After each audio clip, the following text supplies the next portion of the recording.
여러분, 오늘 이 영상을 클릭하시기 전에 혹시 이런 생각이 머릿속에 스치지 않으셨나요? 나이가 이만큼 됐는데 꾸며서 뭐해? 편한 게 최고지. 어차피 오늘 아무 데도 안 가는데 누가 본다고. 이 생각, 저도 너무너무 이해가 됩니다. 우리 세대라면 충분히 그럴 수 있어요. 평생을 남편을 위해, 자식을 위해, 직장을 위해 헌신하며 살아오셨으니까요. 그리고 나 자신보다는 늘 남이 먼저였던 세월. 그 오랜 습관이 나도 모르게 몸에 배어버린 겁니다. 그런데 오늘 이 영상을 끝까지 보시고 나면 이 생각이 얼마나 우리 자신에게 손해인지 알게 되실 겁니다. 단순한 손해가 아닙니다. 이 저종분 우리도 모르는 사이에 우리 스스로가 우리 인생의 남은 날들을 얼마나 조용히 닫아가고 있는지 알게 되실 겁니다. 위험하다는 말이 과장 같으세요? 잠깐만 들어보십시오. 2019년 미국 하버드 의과대학이 발표한 연구 결과가 있습니다. 60대 이상 성인사 800명을 무려 7년에 걸쳐 추적 조사했습니다. 결과가 놀랍습니다. 이전의 관지, 매일 스스로를 단정하게 가꾸는 사람과 그렇지 않은 사람 사이에 삶의 만족도가 2.7배 차이가 났습니다. 더 충격적인 것은 뇌의 인지 기능이 저하되는 속도에서도 1.9배 차이가 나타났다는 겁니다. 나를 가꾸지 않으면 뇌도 함께 늙는다는 이야기입니다. 그렇다면 왜 이런 일이 일어날까요? 그리고 우리가 지금 당장 무엇을 바꾸면 삶이 달라질 수 있을까요? 오늘 저는 여러분께 12가지 이야기를 드릴 겁니다. 각각의 이야기마다 오늘 바로 이 순간부터 실천할 수 있는 아주 작고 구체적인 방법을 하나씩 드리겠습니다. 돈 한 푼 안 듭니다. 특별한 장비도 필요 없습니다. 지금 우리 집에 있는 것들로 충분합니다. 끝까지 함께 해 주십시오. 오늘 이 시간이 여러분 인생의 작은 전환점이 되기를 진심으로 바랍니다. 그럼 지금 바로 시작하겠습니다. 첫 번째 이야기입니다. 여러분, 혹시 이런 경험하신 적 있으신가요? 똑같은 관공서에 똑같은 민원으로 2번 갔는데 어떤 날은 직원이 퉁명스럽게 대하고 또 어떤 날은 허리를 굽혀가며 친절하게 안내해 주더라는 경험. 달라진 것은 아무것도 없었는데 그날 내 옷차림만 달랐던 기였고. 우리 중 많은 분들이 이런 경험을 갖고 계실 겁니다. 이것은 단순한 우연이 아닙니다. 이것은 인간의 뇌에 아주 깊숙하게 새겨진 신경학적 반응입니다. 1920년대 미국의 심리학자 에드워드 손다이크 박사가 처음 발견한 현상이 있습니다. 후광 효과라는 것인데요. 사람은 상대방의 한 가지 특성만 보고도 그 사람 전체를 단 3초 만에 평가해버린다는 겁니다. 뇌가 판단하는 데 걸리는 시간이 고작 3초입니다. 단정하게 차려입은 사람을 보면 우리 뇌는 이렇게 자동으로 결론을 내립니다. 슈, 저 사람은 자기 관리를 하는 사람이구나. 그렇다면 성실하고 믿을 만한 사람일 거야. 라고 말이죠. 2021년 프린스턴 대학교 연구팀이 흥미로운 실험을 했습니다. 똑같은 사람이 단정한 차림과 지저분한 차림으로 각각 낯선 사람 100명씩과 대화를 나눴습니다. 결과가 어떻게 나왔을까요? 단정한 차림일 때 91%가 신뢰감을 느꼈다고 답했습니다. 반면 같은 사람이 지저분한 차림이었을 때는 겨우 21%만이 신뢰감을 표현했습니다. 91%와 21%. 똑같은 사람인데 옷차림 하나만 달랐는데 이런 어마어마한 차이가 납니다.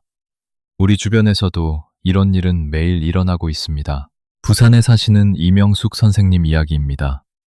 이제 67세가 되신 이분이 동네 은행을 2번 방문하셨습니다. 첫 번째는 집안일 하다 그냥 나온 차림으로, 두 번째는 경조사가 있어 반듯하게 차려입고 들르셨습니다. 2번 모두 같은 창구에 같은 직원을 만나셨는데요. 첫 번째 방문에서 그 직원은 눈도 제대로 마주치지 않고 서류를 퉁명스럽게 밀어줬습니다.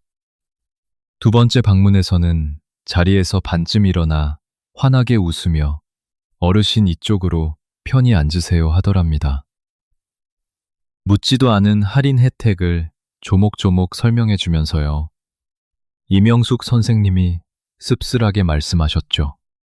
우리 세대가 아무리 험난하게 살아왔어도 껍데기 하나로 이렇게 대우가 달라지다니 참 억울합니다. 그 씁쓸하고 억울한 마음 저도 충분히 이해합니다. 우리 모두 그 속상함을 느낍니다. 하지만 씁쓸하다고 이 현실을 외면할 수는 없습니다. 세상이 이렇게 돌아간다는 사실을 알고 활용하는 사람과 모르고 억울하게 당하는 사람, 이 차이가 매일의 삶의 질을 결정하기 때문입니다. 그렇다면 어떻게 하면 될까요? 세 가지를 기억하십시오. 세 가지를 기억하십시오. 첫째, 외출할 때 신발을 보십시오. 신발이 더럽거나 낡아서 지저분하면 아무리 멋진 옷을 입어도 전체 인상이 흐트러집니다. 대화 중에 사람들의 시선이 가장 자주 내려앉는 곳이 바로 상대방의 발끝입니다. 오늘 집에 돌아가시면 신발장을 한번 확인해 보십시오. 닦을 수 있는 신발은 닦고 너무 낡은 신발은 과감하게 바꾸십시오. 둘째, 입으실 옷에서 냄새가 나지 않는지 확인하십시오. 아무리 멋지게 차려입어도 냄새가 나면 그 순간 모든 좋은 인상이 한꺼번에 무너집니다.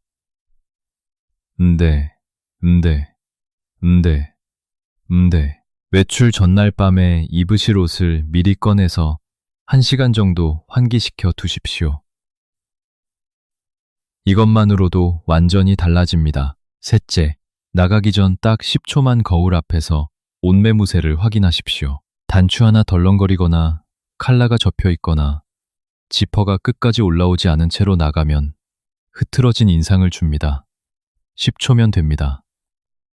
이 세 가지를 매일 하는데 드는 시간은 5분도 안 됩니다. 그런데 이 5분이 세상이 우리를 대하는 방식을 통째로 바꿔놓습니다. 세상이 나를 존중하기를 원한다면 내가 먼저 나를 존중하는 모습을 보여줘야 합니다. 이것이 첫 번째 이야기였습니다. 두 번째 이야기입니다. 여러분, 우리 중 많은 분들이 이런 생각을 하십니다. 마음이 먼저 편안해지면 그때 몸도 챙길 수 있지. 지금은 기분이 안 좋은데 어떻게 꾸며. 그런데요, 심리학 연구는 정확히 그 반대를 말합니다. 2012년 노스웨스턴 대학교의 에이담 갈린스키 교수팀이 발표한 체화된 인지 이론이 있습니다. 이 연구에서 참가자들에게 똑같이 생긴 흰 가운을 나눠줬습니다. 한 그룹에게는 이것은 의사 가운입니다 라고 했고, 다른 그룹에게는 화가 가운입니다 라고 했습니다.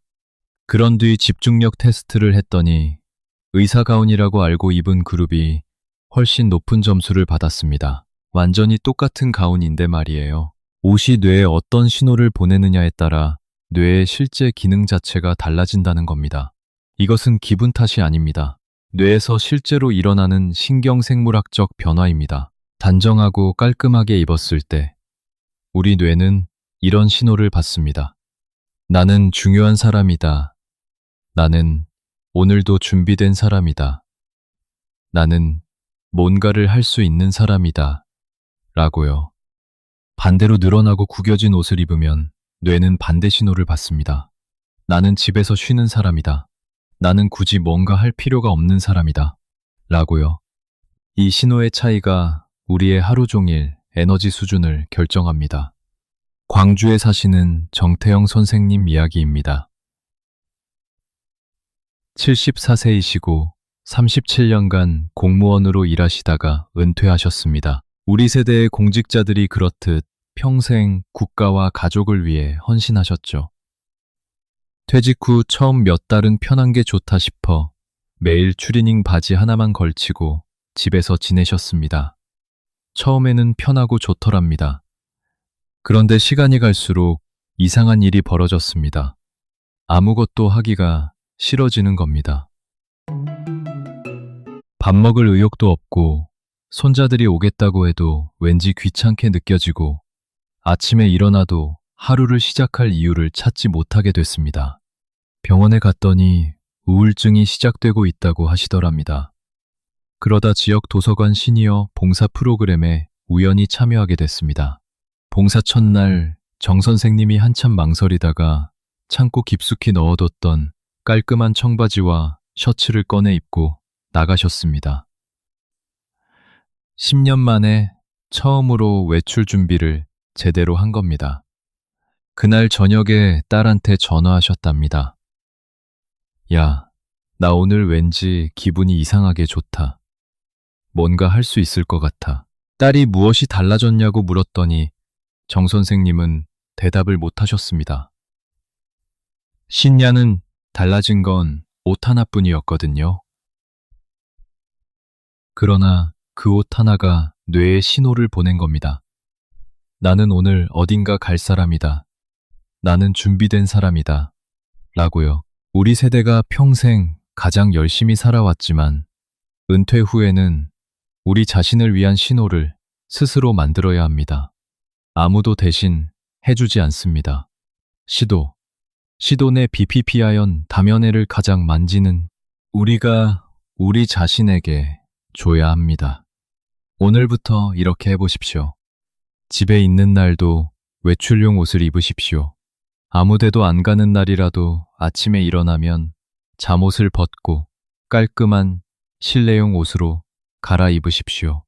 이것만으로 뇌가 받는 신호가 완전히 달라집니다.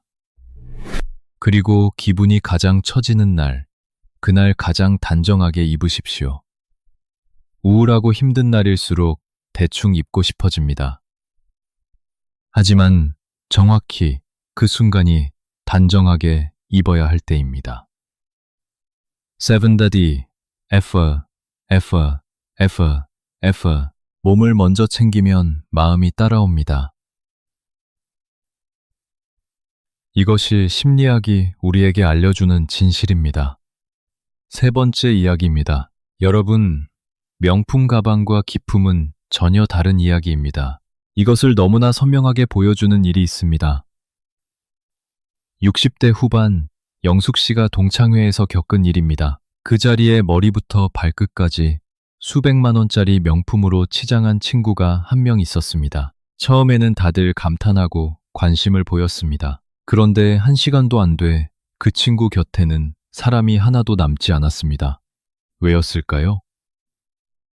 그 친구의 얼굴에는 내내 불만이 가득했고 말마다 누군가를 깎아내리거나 신세 한탄을 늘어놓았습니다.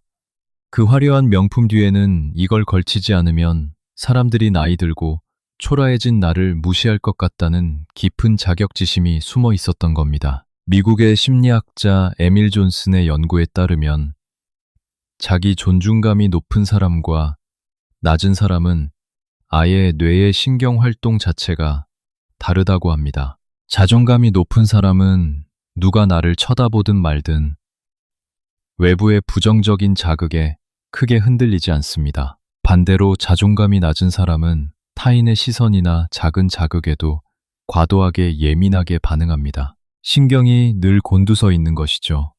이 불안한 뇌의 상태는 미간의 주름, 날카로운 목소리, 삐딱한 입꼬리로 고스란히 뚫고 나옵니다. 아무리 수천만 원짜리 명품으로 감싸도 스스로를 초라하게 여기는 그 속마음은 감출 수가 없습니다. 반면에 그 동창회 자리에서 자연스럽게 사람들을 끌어당기는 친구가 있었습니다. 시장에서 샀을 법한 수수한 원피스 차림이었는데도 말이죠. 비싼 옷이 아니었지만 구김없이 깔끔하게 다려져 있었고 손톱은 가지런히 정돈되어 있었으며 백발의 머리카락도 단정하게 빗어져 있었습니다. 무엇보다 그 친구 얼굴에는 자기 자신과 깊이 화해한 사람만이 가질 수 있는 고요하고 온화한 미소가 있었습니다. 나중에 들어보니 이 친구의 하루는 매일 아침 자신을 정성스럽게 돌보는 것부터 시작된다고 했습니다. 비싼 화장품도 아니고 긴 시간도 아닙니다. 그저 매일 아침 나 자신을 귀하게 여기는 작은 의식을 반복하는 것뿐이었습니다. 다침 그런데 독일의 심리학자 라우라 카라마자의 연구에 따르면 50대 이상의 시니어들은 내가 나를 얼마나 소중하게 대하는가에서 삶의 자존감을 가장 많이 얻는다고 합니다. 젊을 때는 돈이나 직장, 자식의 성공이 자존감의 근거였습니다. 하지만 나이가 들수록 오직 나를 챙기는 행동 자체가 자존감의 크기를 결정한다는 것입니다. 우리가 함께 기억해야 할 것은 이겁니다. 기품은 명품 가방이 아닌 내가 나를 대하는 태도에서 나옵니다. 오늘도 아주 작은 것 하나 나를 위해 정성 들이는 일을 하십시오. 그것이 자존감의 씨앗입니다. 네 번째 이야기입니다. 여러분, 어르신들을 뵐 때 제일 먼저 눈에 들어오는 것이 무엇인지 아세요? 얼굴도 아니고 옷도 아닙니다. 바로 손입니다. 누군가와 악수를 할 때, 물건을 건넬 때, 차를 따라 드릴 때, 늘 가장 먼저 노출되는 것이 바로 우리의 손끝입니다. 그리고 손톱이 깔끔하게 정돈된 사람과 그렇지 않은 사람은 첫인상에서 이미 큰 차이를 만들어냅니다. 울산에 사시는 임경자 선생님 이야기입니다. 68세이신 이분이 젊었을 때부터 평생 손을 혹사하며 사셨습니다. 밭일에, 빨래에, 자식들 뒷바라지에 손이 쉴 날이 없었습니다. 은퇴 후 그 거칠어진 손이 부끄러워 사람들과 악수하는 것도, 뭔가를 건네는 것도 꺼려지셨다고 합니다. 남들이 내 손을 보면 뭐라고 생각할까 싶어서요. 그러다 어느 날 딸이 말했습니다. 엄마, 저 이번 주말에 같이 손톱 정리해요. 복잡한 게 아니에요. 간단하게 깎고 다듬는 거요. 그렇게 처음으로 손톱을 정성껏 손질하던 날, 임 선생님 눈에 눈물이 고였습니다. 평생 이 손이 얼마나 일했는데 이 손을 이렇게 한 번도 예쁘게 가꿔준 적이 없었구나 하는 생각이 들어서요. 그날 이후 임 선생님은 매주 한 번 따뜻한 물에 손을 담그고 정성껏 손톱을 다듬기 시작하셨습니다. 그러자 신기한 일이 일어났습니다. 사람들과 악수하는 것이 두렵지 않아지기 시작했습니다. 오히려 내 손을 내밀 수 있다는 것이 자랑스럽게 느껴질 정도가 됐습니다. 영국 런던 대학의 연구에서 60세 이상 성인을 대상으로 분석한 결과가 있습니다. 매일 손과 발을 꾸준히 관리하는 사람들은 그렇지 않은 사람들에 비해 우울감이 38% 낮았고 삶의 만족도는 52% 높게 나타났습니다. 손발을 관리하는 데 드는 비용과 시간이 아니라 단순히 스스로를 귀하게 여기는 일관된 태도가 핵심이었습니다. 오늘부터 이렇게 해보십시오. 일주일에 한 번, 딱 30분만 투자하십시오. 따뜻한 물에 손을 5분간 담갔다가 부드러워진 손톱을 정성껏 다듬으십시오. 발도 마찬가지입니다. 따뜻한 물에 발을 담그고 각질을 제거하고 보습제를 발라주십시오. 이것이 사치가 아닙니다. 평생 우리를 위해 일해준 손과 발에게 드리는 감사의 표현입니다.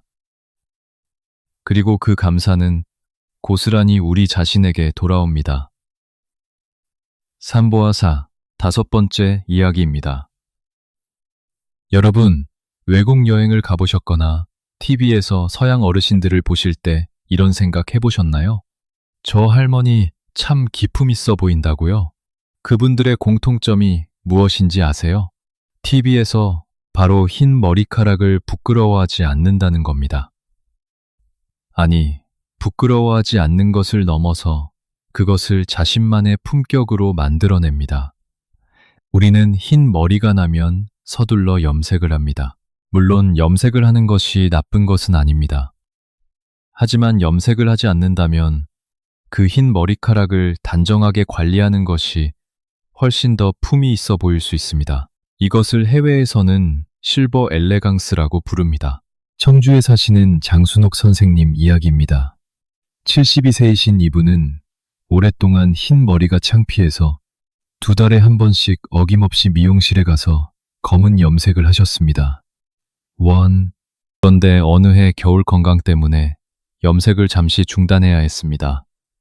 흰 뿌리가 드러나기 시작하자 외출하기가 꺼려지셨죠. 그런데 며느리가 한마디 하더랍니다. 어머니, 그 흰머리 정말 멋있어 보이세요. 제대로 손질하면 훨씬 더 우아해 보일 것 같아요. 처음에는 반신반의하셨지만 매일 아침 빗으로 50번씩 정성껏 빗어 단정하게 정돈하기 시작하셨습니다. 그러자 놀라운 일이 일어났습니다. 가는 곳마다 사람들이 참 우아해 보이신다, 기품 있으시다고 말을 건네기 시작한 겁니다. 서울대 연구팀의 조사에 따르면 노인의 헤어스타일은 외모에서 인상을 결정짓는 가장 강력한 요소 중 하나로 나타났습니다. 비용이 많이 드는 전문적인 스타일링이 아니라 매일 꾸준히 빗고 정돈하는 것 자체가 기품의 핵심이었습니다. 오늘 아침부터 거울 앞에 앉아 빗을 들어 머리카락을 50번 빗어보십시오. 이 하나의 행동이 하루를 시작하는 나 자신에 대한 가장 따뜻한 인사가 될 것입니다. 6번째 이야기입니다. 여러분, 옷에 대해서 많은 분들이 오해하시는 것이 있습니다. 좋은 옷차림이란 비싼 옷을 입는 것이라고요. 하지만 제가 많은 분들을 뵈면서 깨달은 것이 있습니다. 가장 기품 있어 보이는 분들이 반드시 비싼 옷을 입고 계시지 않았습니다. 전주에 사시는 박정숙 선생님 이야기입니다. 71세이신 이분은 남들이 볼 때 딱히 비싼 옷을 입지 않으십니다. 그런데 어딜 가나 왜 저분은 저렇게 단정해 보일까 하는 말을 듣습니다. 비결이 뭘까요? 박 선생님이 말씀하십니다. 저는 옷값보다 다림질에 더 신경 써요. 아무리 백화점에서 산 옷이라도 구겨져 있으면 볼품이 없고 시장에서 산 옷도 잘 다려져 있으면 멋있거든요. 그래서 저는 일주일치 옷을 일요일 저녁에 한꺼번에 다려놓는 게 습관이에요. 다림질 하나가 사람을 바꿉니다. 이것이 첫 번째 비결입니다. 두 번째는 색조합입니다. 우리 세대 어르신들이 가장 많이 실수하는 것이 너무 다양한 색을 한꺼번에 입는 겁니다. 기품 있어 보이는 조합의 원칙은 간단합니다. 한 번에 3가지 이하의 색만 쓰십시오. 그리고 그중 한 가지는 반드시 차분한 색, 흰색, 베이지, 회색, 남색으로 넣으십시오. 이것만 지켜도 훨씬 세련되어 보입니다. 세 번째는 핏입니다. 살이 좀 쪄도, 살이 좀 빠져도 우리 몸에 맞지 않는 옷은 어색해 보입니다. 장롱 속의 오래된 옷들 중 이제 몸에 맞지 않는 것들은 과감히 정리하십시오. 그리고 지금 내 몸에 잘 맞는 옷 몇 벌을 소중하게 관리하십시오. 비싼 옷 20벌보다 잘 다려진 깔끔한 옷 5벌이 훨씬 기품 있어 보입니다. 우리 함께 이 진실을 기억합시다. 7번째 이야기입니다. 여러분, 한번 주위를 둘러보십시오. 나이 드신 분들 중에서 유독 젊어 보이고 활기차 보이는 분들에게는 한 가지 공통점이 있습니다. 당공장을 무는 바로 등이 반듯하게 펴져 있다는 겁니다. 대전에 사시는 정현숙 선생님 이야기입니다. 74세이신 이분은 젊었을 때부터 부엌 일을 오래 하시고 허리가 점점 굽기 시작하셨습니다. 어느 날 찍힌 사진을 보시고 깜짝 놀라셨다고 합니다. 내가 이렇게 구부정해 보였나 싶어서요. 그날부터 정 선생님은 매일 아침 벽에 등을 붙이고 2분씩 서는 연습을 시작하셨습니다. 처음에는 어깨가 아프고 허리가 당겼습니다. 그런데 한 달이 지나자 주위에서 요즘 선생님, 왠지 달라 보인다는 말을 듣기 시작했습니다. 몸무게도 옷도 달라진 것이 없는데 말이죠. 이것에는 과학적인 이유가 있습니다. 하버드 비즈니스 스쿨의 에이미 커디 교수가 발표한 파워 포징 연구에 따르면 등을 펴고 당당하게 서는 자세를 단 2분만 유지해도 뇌에서 테스토스테론이 19% 증가하고 스트레스 호르몬인 코르티솔은 24% 감소한다고 합니다. 자세 하나가 호르몬을 바꾸고 호르몬이 기분을 바꾸고 기분이 삶 전체를 바꾸는 겁니다. 거기다가 등이 펴진 사람은 걸음걸이도 달라집니다.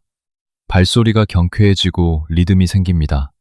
이런 걸음걸이의 차이만으로도 상대방이 나를 대하는 태도가 달라집니다. 오늘부터 이렇게 하십시오. 매일 아침 벽에 등을 붙이고 2분만 서 계십시오.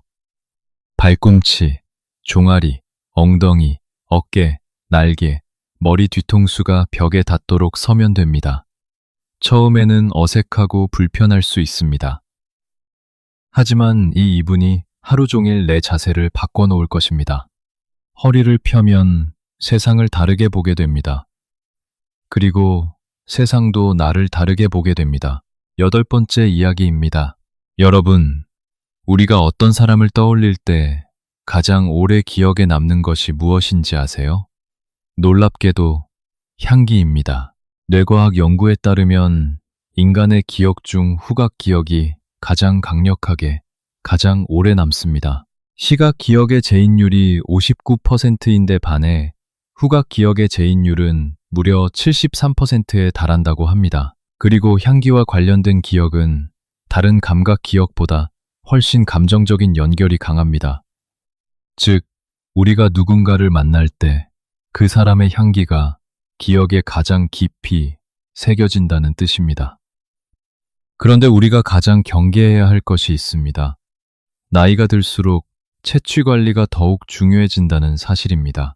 우리 몸은 나이가 들면서 피지 분비가 줄어들고 세포 대사가 느려지면서 특유의 채취가 강해질 수 있습니다. 문제는 본인은 잘 느끼지 못한다는 겁니다. 그래서 깔끔한 청결 관리가 가장 기본입니다. 비싼 향수를 뿌릴 필요가 없습니다. 청결한 생활 자체가 가장 좋은 향기를 만들어냅니다. 구체적으로 이렇게 해보십시오. 속옷과 양말은 매일 바꿔 입으십시오. 이것은 기본 중의 기본입니다. 겉옷은 입고 나면 바로 옷걸이에 걸어 환기시켜 두십시오. 옷장 안에 그냥 걸어두면 냄새가 배어듭니다. 그리고 구강 관리에도 신경 쓰십시오. 나이가 들수록 구강 건조증이 생기기 쉽고 이것이 구취의 원인이 됩니다.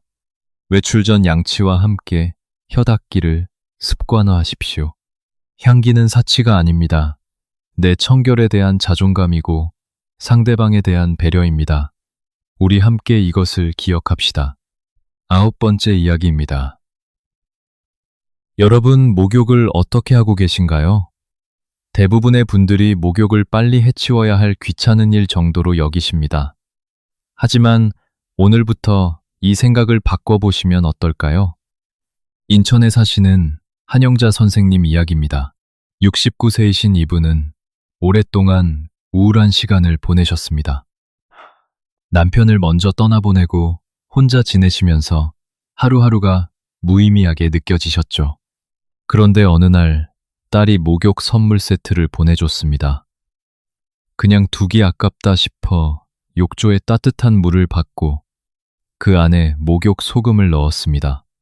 평생 목욕을 그냥 샤워로만 해결하셨던 분이 처음으로 욕조에 몸을 담근 순간 한 선생님이 말씀하십니다. 그 따뜻한 물이 내 몸을 감싸는 순간 수십 년 동안 내가 얼마나 내 몸을 소홀히 대했는지 느꼈어요. 그리고 처음으로 오늘 정말 수고했어, 내 몸아 라는 말이 나오더라고요. 연구에 따르면 따뜻한 물에 몸을 담그면 행복 호르몬인 세로토닌의 분비가 늘고 스트레스 호르몬인 코르티솔 수치가 감소합니다. 또한 체온이 살짝 올라갔다가 내려오는 과정에서 수면의 질도 개선됩니다. 오늘부터 목욕을 서두르지 마십시오. 욕실에 들어가기 전 잠깐 멈추고 이렇게 생각해 보십시오. 지금부터 오늘 하루 애쓴 내 몸에게 감사를 표현할 시간이다. 라고요. 따뜻한 물이 몸에 닿을 때 이 물이 내 피로를 씻어가고 있다는 것을 느끼십시오. 서두르지 말고 내 몸 구석구석을 귀한 보자기 다루듯 정성껏 씻으십시오. 이 15분에서 20분이 단순한 샤워가 아니라 내 영혼을 정화하는 명상의 시간이 됩니다. 우리 선조들이 중요한 일 앞에 목욕제계를 하셨던 데는 이유가 있었습니다. 몸을 정갈이 하는 것이 마음을 정갈이 하는 것과 같다는 것을 알고 계셨던 겁니다. 오늘 밤 우리도 그 전통을 되살려 봅시다. 10번째 이야기입니다. My. 여러분, 지금 이 순간 거울 앞에 얼마나 자주 서시나요? 많은 분들이 나이가 들수록 거울을 피하게 됩니다. 주름이 늘었고, 피부가 처졌고, 머리가 휘어졌고, 예전의 나와 너무 달라진 모습이 낯설고 서글프기 때문입니다. 어느 70대 할머니께서 제게 이런 말씀을 하셨습니다. 저는 거울이 싫어서 거울에 수건을 덮어놨어요. 거울 볼 때마다 늙어버린 내 모습이 너무 싫어서요. 이 마음이 얼마나 이해가 되는지 모릅니다. 하지만 거울을 피하는 것은 자신을 피하는 것과 같습니다. 그리고 자신을 피하는 사람은 자신을 사랑할 기회도 잃게 됩니다. 그 할머니께 의사 선생님이 처방을 드렸습니다. 다른 건 아무것도 안 하셔도 됩니다. 딱 하나만 하세요. 내일 아침 손톱 한 번만 정성껏 다듬어 보세요. 그게 전부예요. 할머니는 믿져야 본전이라는 생각으로 다음날 아침 손톱깎이를 들었습니다. 거칠어지고 굽은 손가락, 떼낀 손톱을 찬찬히 들여다보며 하나씩 정성껏 깎고 다듬기 시작했습니다. 그 순간 가슴 깊은 곳에서 뭔가 뜨거운 것이 올라왔습니다. 수십 년간 남편 뒷바라지하고 자식들 키워내느라 쉴 틈 없이 거칠어진 이 손을 내 손으로 직접 다듬어주는 순간, 아, 내가 아직도 나 자신을 돌볼 수 있는 사람이구나. 라는 감각이 되살아난 겁니다. 그날부터 거울에 덮어두었던 수건이 치워졌습니다. 처음에는 하루에 딱 한 번, 30초만 자신의 얼굴을 들여다봤습니다. 그러다 조금씩 더 오래 보기 시작했습니다. 그리고 어느 날 자신의 눈을 보며 처음으로 이런 말을 했습니다. 수고했어. 잘 살아왔어. 그 말 한마디가 오랫동안 굳어있던 할머니의 마음을 녹였습니다. 오늘 아침 거울 앞에 서 주십시오. 주름을 보지 마십시오. 그 주름 너머에 있는 눈을 보십시오. 그 눈 속에 담긴 수십 년의 삶을, 그 삶의 무게를 버텨온 당신 자신을 보십시오. 그리고 소리내어 말해주십시오. 수고했어. 오늘도 고마워. 우리가 자신과 화해하는 순간 세상도 우리와 화해하기 시작합니다. 11번째 이야기입니다. 여러분 자식들에게 어떤 부모로 기억되고 싶으신가요? 우리 세대 어르신들께서 가장 많이 하시는 말씀이 있습니다. 자식한테 짐이 되기 싫어.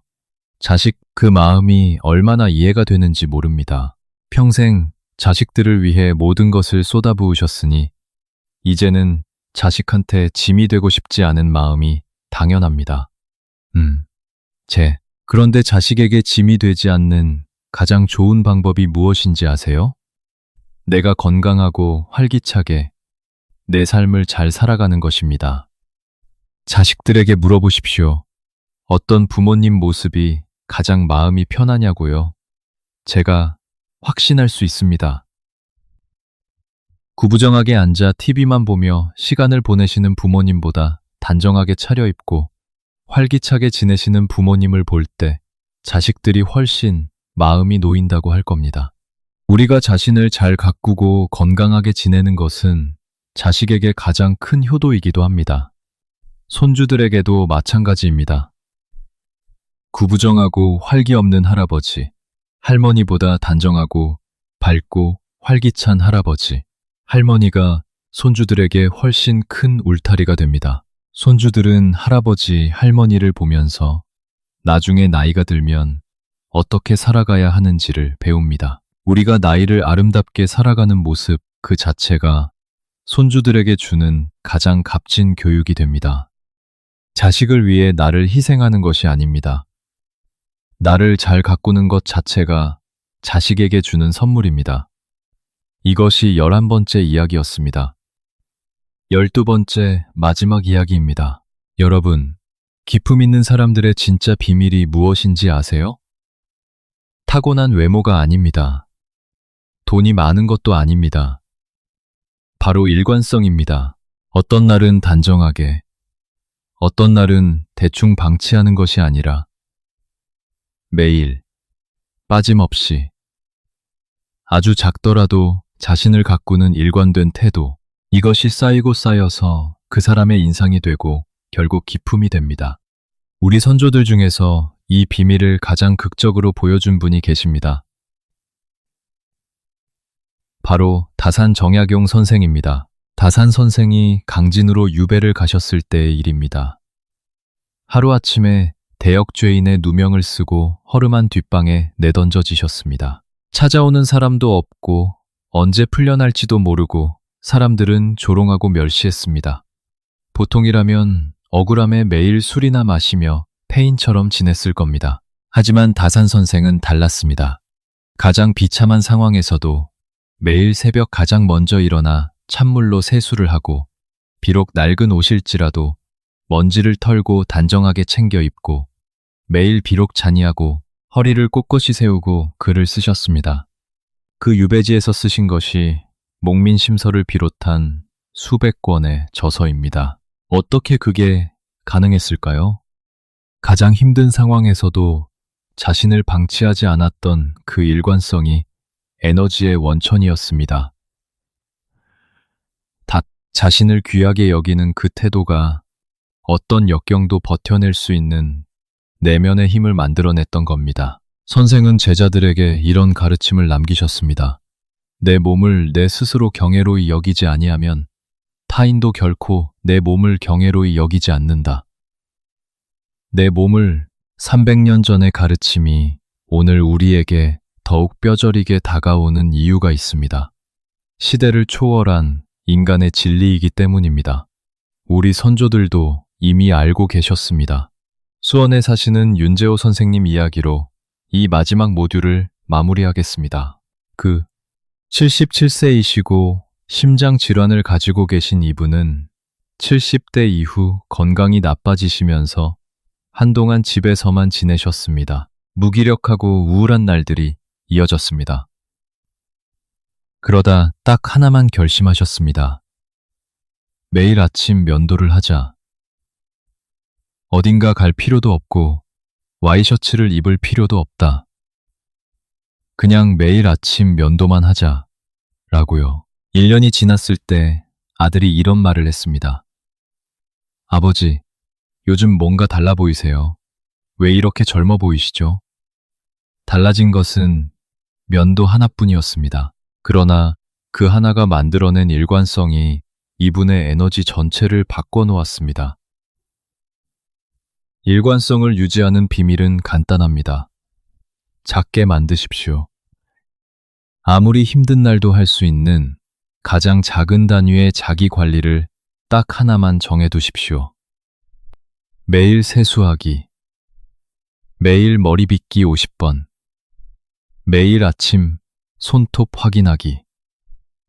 이것만은 어떤 날에도 한다. 이 작은 하나가 매일 지켜질 때 그것이 자존감에 무시됩니다. 아무리 힘든 날에도 오늘 이것 하나는 했다는 사실이 나를 지켜주는 든든한 기반이 됩니다. 기품은 만드는 것이 아닙니다. 쌓는 것입니다. 매일 조금씩 나를 귀하게 여기는 행동을 반복함으로써 서서히 쌓이는 것입니다. 그 기품이 쌓였을 때 사람들은 이유도 모르면서 말하게 됩니다. 저분은 참 기품이 있으세요. 그 변화가 지금 이 순간부터 우리 삶에서 시작됩니다. 자, 여러분, 오늘 12가지 이야기를 함께 나눴습니다. 긴 시간 끝까지 함께 해주셔서 진심으로 감사드립니다. 오늘 말씀드린 것들 마지막으로 정리해 드리겠습니다. 첫째, 후광 효과입니다. 신발 청결 확인, 옷 냄새 관리, 외출 전 10초, 옷 매무새 점검. 이 세 가지만 매일 하십시오. 5분도 안 걸리는데 세상이 우리를 대하는 방식이 달라집니다. 둘째, 체화된 인지입니다. 기분이 좋아야 꾸미는 것이 아닙니다. 꾸미면 기분이 좋아집니다. 집에 있는 날도 단정하게 입으십시오.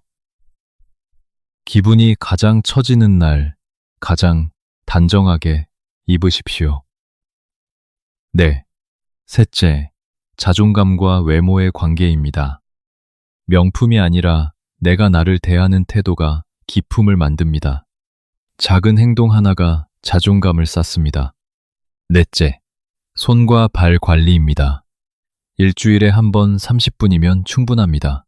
손톱을 다듬고 발을 따뜻한 물에 담그십시오. 평생 우리를 위해 일해준 손과 발에게 드리는 감사입니다. 다섯째, 머리 관리입니다. 매일 아침 빗질 50번. 흰머리도 단정하게 관리하는 것 자체가 아름다움입니다. 실버 엘레강스. 우리도 충분히 가질 수 있습니다. 여섯째, 옷차림의 철학입니다. 비싼 옷이 아닌 깔끔하게 다려진 옷이 기품을 만듭니다. 색 조합, 3가지 이하, 몸에 맞는 핏, 그리고 다림질. 이 3가지가 비결입니다. 일곱째, 자세와 걸음걸이입니다. 매일 아침 벽에 등을 붙이고 2분 서기. 이 2분이 호르몬을 바꾸고 기분을 바꾸고 삶을 바꿉니다. 여덟째, 향기와 청결입니다. 비싼 향수가 아닌 청결한 생활이 가장 좋은 향기를 만들어냅니다. 속옷과 양말은 매일 바꿔 입고 구강 관리에 신경 쓰십시오. 아홉째, 목욕의 의식화입니다. 씻는 것을 서두르지 마십시오. 오늘 하루 애쓴 내 몸에게 감사를 표현하는 시간으로 만드십시오. 이 15분에서 20분이 영혼을 정화하는 시간이 됩니다. 열째, 거울과의 화해입니다. 거울을 피하지 마십시오. 그 안에 있는 눈을 보고 소리내어 말해주십시오. 수고했어. 오늘도 고마워라고요. 11째, 효아나 가꾸기입니다.